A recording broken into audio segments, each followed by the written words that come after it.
30 के 30,000 जोत सिंह हैं, 30 के 30,000 जोत सिंह हैं और 31,000 जो है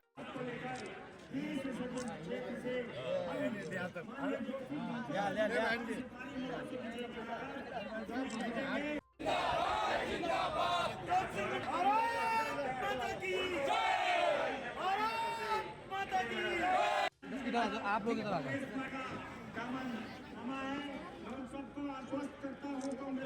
आगामी चुनाव में भाई जब नामांकन किया था तब थोड़ा सा लग रहा था कि यार ये जनता का मन क्या होगा, कैसे हम इस पर आगे खरा उतर पाएंगे। लेकिन उसके बाद जब मैंने 2-3 राउंड लगाने शुरू किए, लोगों के बीच में जाना शुरू किया, पहले कांग्रेस के कार्यकर्ताओं को मजबूत किया, फिर लोगों के पास जाना शुरू किया, तो लोगों का अपार स्नेह मुझे मिल रहा है। अब वो वजह क्या हो सकती है मैं नहीं कह सकता हूँ।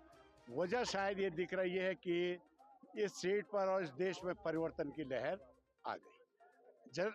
जनता ने मन बनाया है कि भाई अब परिवर्तन होना चाहिए, क्योंकि परिवर्तन के कारण है। महंगाई पर कोई बोल नहीं रहा है, रोजगार पर कोई देख नहीं रहा है, महिलाओं के साथ अत्याचार हो रहा है उसकी कोई जवाबदारी नहीं दे रहा है। इवन ये समझिए कि देश को सांप्रदायिकता के आग में न झोंका जाए, ये लोगों के मन डर रहे हैं।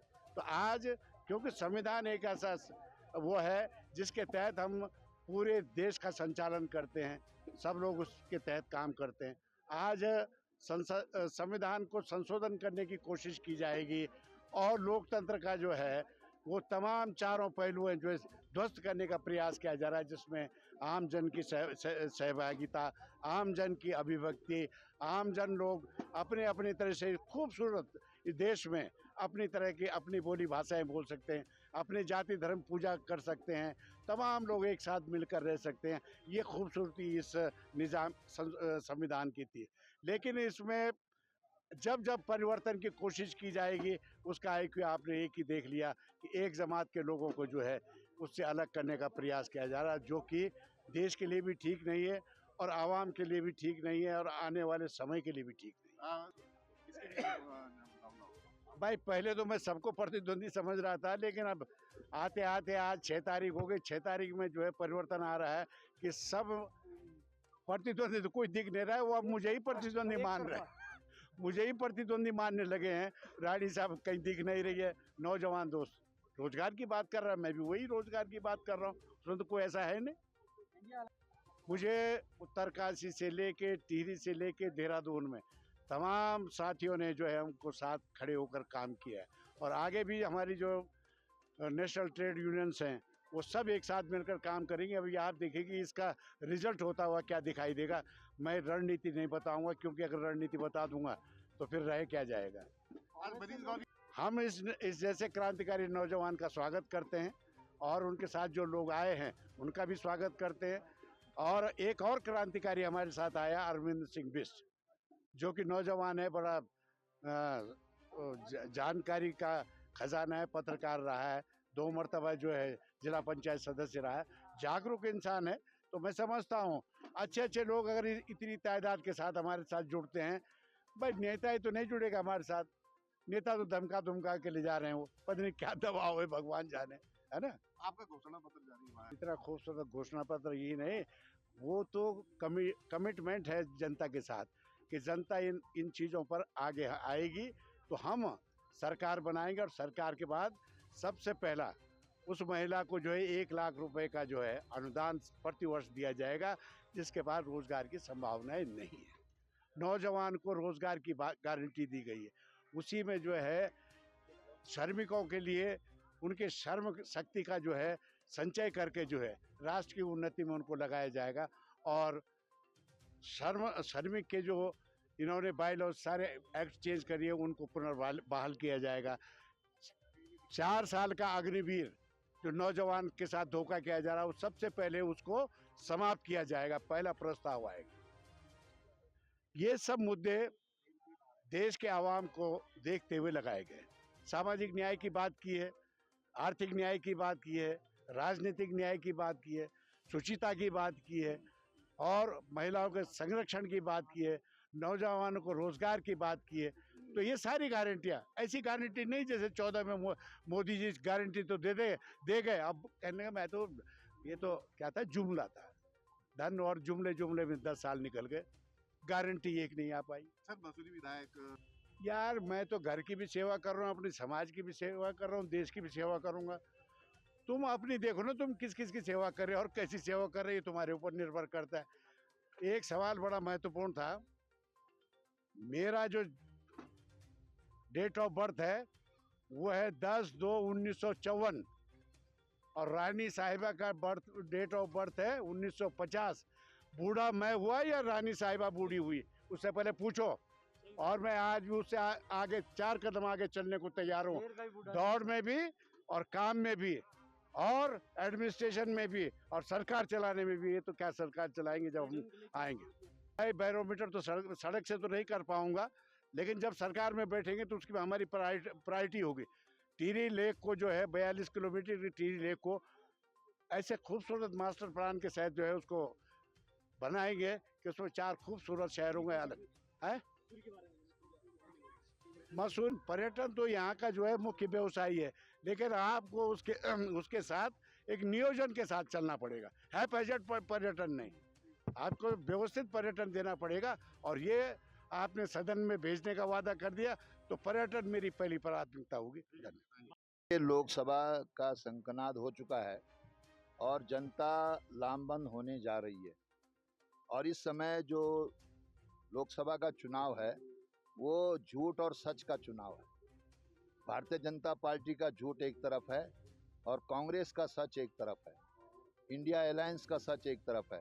तो निश्चित तौर से इस समय जो माहौल हम देख रहे हैं, पूरे पार्लियामेंट सीट का नहीं बल्कि पूरे 5 सीटों पे जो माहौल बन रहा है वो निश्चित तौर से कांग्रेस के पक्ष में है।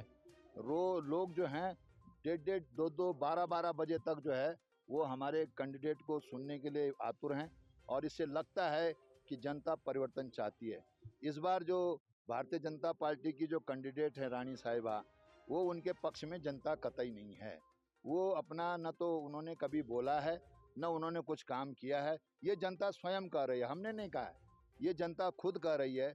और भारतीय जनता पार्टी के लोग भी स्वयं कह रहे हैं कि ऐसे कैंडिडेट को रोज़ हम ढोते जा रहे हैं, तो इस बार हम इनको वोट नहीं देंगे। तो निश्चित तौर से कांग्रेस के पक्ष में माहौल है और कांग्रेस की विजय सुनिश्चित है। हमारे 5 न्याय हैं, उन 5 न्यायों में युवा है, महिला है, मजदूर है, किसान है, व्यापारी है, व्यवसायी है और कर्मचारी है। इस प्रकार से जो 5 न्याय हैं, इन 5 न्यायों के माध्यम से कांग्रेस पार्टी जो है चुनाव मैदान में है। और ये गारंटी है हमारी, मोदी जी की गारंटी तो ये है कि भ्रष्टाचार बढ़ाओ। मोदी जी की गारंटी ये है कि जो जितना दागी आदमी है उसको भारतीय जनता पार्टी में ले आओ, वॉशिंग मशीन में डाल करके वो पवित्र हो जाता है। बेरोजगारी बढ़ाने की गारंटी उनकी है, देश को बड़े बड़े संस्थानों को बेचने की गारंटी उनकी है, महंगाई बढ़ाने की गारंटी उनकी है। हमारी जो गारंटी है 5 न्याय की गारंटी है और उसमें ये हमारे 25 जो हैं वो हमारी गारंटियां हैं। उन गारंटियों के सवाल पर हम जनता के बीच में जा रहे हैं, डोर टू डोर जाएंगे और लोगों को समझाएंगे। आज लोग बहुत ज़्यादा उत्सुक हैं कि कांग्रेस के साथ जुड़ने के लिए। लोगों ने आज अभी देखिए हमारे साथ कितने लोग जुड़े हैं, बहुत सारे लोग जुड़े हैं। हमारे साथ कार्यकर्ता जुड़ रहा है। कई पत्रकार साथियों ने मुझे देहरादून में पूछा कि बड़े बड़े नेता जो हैं छोड़ के कांग्रेस जा रहे हैं। अरे वो लोग जा रहे हैं जिनका मन यहाँ से, जिनको डर है, डर ये है कि पता नहीं हमारा क्या हो जाए। तो ऐसे डरने से काम नहीं चलता है। लोकतंत्र को जिंदा रखना है तो हर परिस्थिति का सामना करने के लिए तैयार रहना पड़ेगा और निश्चित तौर से जो माहौल बना है वो कांग्रेस के पक्ष में। जब डूबती नैया होती है, डूबती नैया को अगर बचाएंगे हम इस टाइम तो हमारे आगे के लिए फलदायी भी रहेगा और दूसरा काम बढ़िया रहेगा। कांग्रेस की जो नीति है वो काफ़ी बढ़िया है। रोजगार की बात जो कर रही है, शिक्षा की बात कर रही है। जैसे 70 साल पहले जो रोड आज हम जहाँ पर खड़े हैं वो उन्हीं की देन है, शिक्षा उन्हीं की देन थी, स्कूल उन्हीं की देन है, स्वास्थ्य उन्हीं की देन है, रोड उन्हीं की देन है।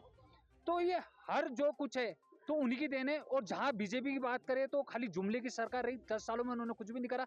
10 सालों में उन्होंने ये करा, हमारे उत्तराखंड में 371 करीबन स्कूल बंद हो चुके हैं, स्वास्थ्य खत्म हो चुका है, शिक्षा खत्म हो चुकी है, भ्रष्टाचार ज़्यादा फैल गया है और जहाँ तक देखा जाए बीजेपी में आज की डेट में सबसे भ्रष्टाचार मंत्री बैठे हुए हैं, और जो अब कांग्रेस से उन्हें दबदबा डर लग रहा है, तो उनमें ईडी और सीबीआई के द्वारा उनको डराया जा रहा है, धमकाया जा रहा है और अपनी तरफ बुलाया जा रहा है। अगर मैं कहना चाहता हूँ कि माननीय नरेंद्र मोदी जी साफ सुथरे छवि के इंसान है, तो क्यों भ्रष्टाचारों को ले रहे हैं?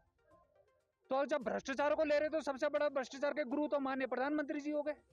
तो मेरा यही निवेदन था, और इसी प्रकार मैंने आज कांग्रेस की सदस्य ग्रहण करी कि साफ सुथरी उसमें जाएंगे तो साफ सुथरा हम काम करेंगे। देखिए, अगर मैं रणनीति अभी बता दूंगा तो आपको पता है हमारे गणेश जोशी जी ज़्यादा ही समझदार हैं, तो हमारी रणनीति का थोड़ा अपने अंदर से ही उसमें रणनीति अंदर से काम करेंगे। किस तरीके से काम करेंगे आप? मैं खुलकर काम करूंगा, और खुलकर जितने मेरी टीम है तो खुलकर काम करेगी, और घर घर जाकर हम प्रचार करेंगे, और घर घर जाकर प्रचार करके कांग्रेस का पूरा प्रचार करेंगे, और कांग्रेस की जो नीतियां उन्होंने बता रखी है, 5 उन्होंने बता रखे अपने, तो उसी प्रकार से हम उनकी बताएंगे कि कौन कौन सी गारंटी हम उन्हें देंगे।